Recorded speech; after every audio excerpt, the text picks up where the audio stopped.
Hello everyone, I'm Mayam Tawa, and today inshallah my colleagues and I will present our case presentation on CPC card. So I hope you enjoy it.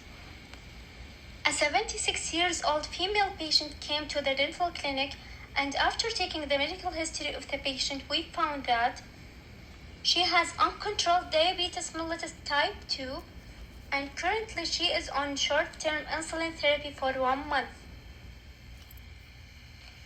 For the chief complaint and history of pain illness, no specific complaint or illness mentioned.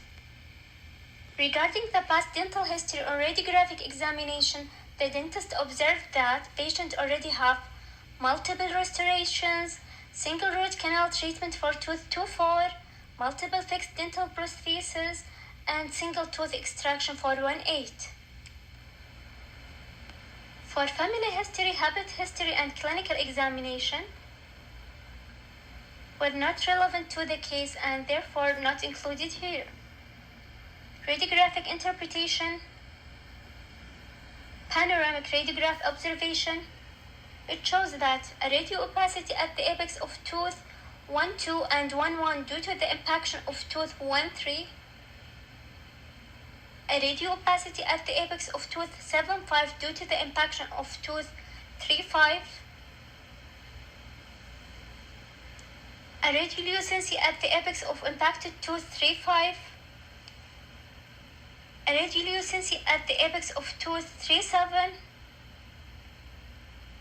a radio opacity in posterior region of tooth 4-7 and 4-8, and lastly retained primary teeth for 7-1, 7-5, and 8-5. Thank you all, and now inshallah Mace will continue with you for further information.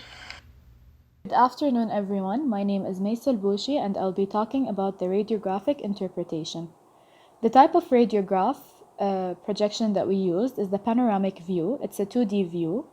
The location and number of lesions, it's in the mandible, left side, and it's in the posterior region, in the molar premolar area. It's unilocular and solitary. The size and shape, the size of the lesion is approximately 0.5 centimeters by 0.5 centimeters, and it has an oval shape.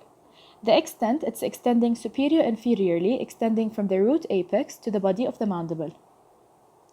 The periphery and borders, it's well-defined and non-corticated. The internal structure is totally radiolucent. The effect on surrounding structure, it's above the inferior alveolar canal, so it's not affecting it. Loss of lamina dura around the root. Other radiographic findings, in the PA, we can find a radio opacity at the posterior region near tooth number 4-7 and 4-8. This radio opacity is the external oblique ridge, and it's a normal anatomical landmark. Now my colleagues will be talking about the differential diagnosis. Hello everyone, my name is Arij Malki, and today I'm here to talk to you about the differential diagnosis. I'll start with this slide where I listed the pathologies having similar radiographic features from highest to least probability of occurrence. The first differential diagnosis is the periapical granuloma. The second one is the periapical scar, and I'll be explaining each one of these two differential diagnoses in details. The third differential diagnosis is the periapical surgical defect, and the last one is the periapical segmental dysplasia. And these two differential diagnoses will be explained to you later on by my colleague Shadan. So here I'll start with the first differential diagnosis, which is the periapical granuloma.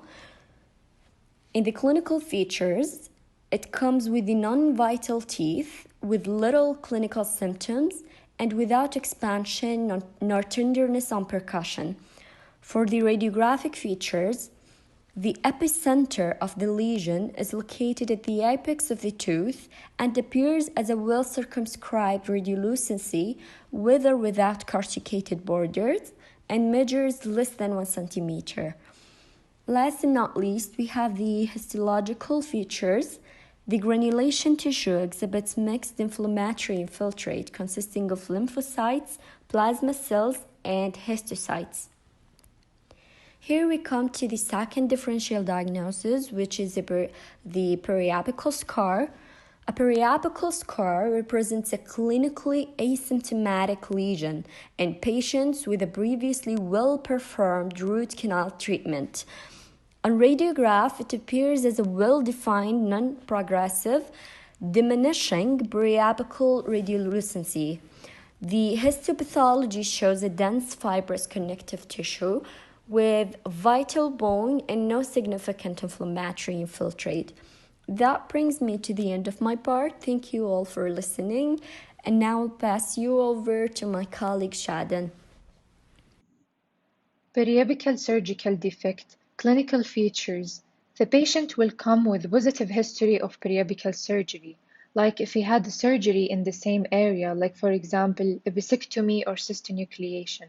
So basically, it's an area that fails to fill in with osseous tissue after periapical surgery. The associated tooth is asymptomatic. Radiographic features. As you can see in the radiograph, there is a periapical radiolucency at the apex of the tooth due to loss of bone, with well-defined borders. Histological features. It consists of dense fibrous tissue located at the apex of the tooth. Periapical segmental dysplasia. Clinical features. It's seen in middle-aged patients, females more than males. The associated teeth are always vital with no pain or sensitivity, so it's discovered by routine X-ray. Radiographic features. It's most commonly seen in the mandible, but it can be seen in the maxilla as well, and in the anterior more than in the posterior teeth. It's seen at the apex of the tooth with well-defined borders. It has 3 stages. As you can see in the radiograph, the first stage is radiolucent and it resembles periapical granuloma. Second stage is mixed radiolucent and radioopaque. The third stage is the mature stage, which is total radioopaque. Periapical segmental dysplasia is multiple in number, seen in the anterior teeth. There is a multifocal form of periapical segmental dysplasia seen bilateral in 2 sides of the jaw, termed as florid osseous dysplasia, whereas single lesion in posterior teeth is called focal dysplasia.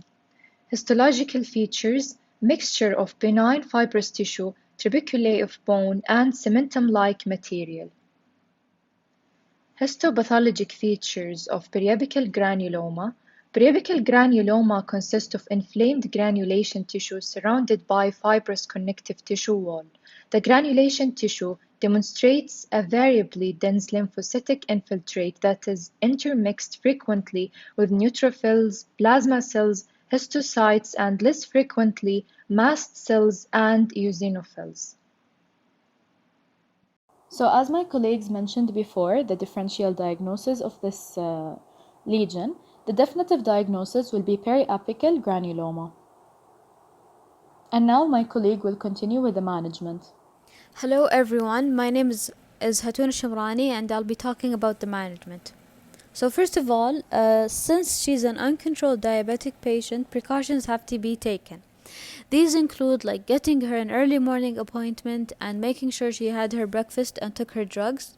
The visit should be short and within 2 hours of her breakfast, and we should make sure she's not stressed. For tooth 37, it's diagnosed with periapical granuloma. The treatment will be a conventional endo treatment since the tooth seems to be restorable. If the treatment fails, a retreatment will be done again. Evaluation at a 1 and 2 year interval at minimum should be done. This is to rule out any possible lesion enlargement and to make sure there's proper healing. For tooth 35, no treatment is required. It's an impacted tooth and the patient is already old and medically compromised. For tooth 47 and 48, the radio opacity you're seeing is a normal structure. It's the external oblique ridge. These are our references, and thank you everyone for listening.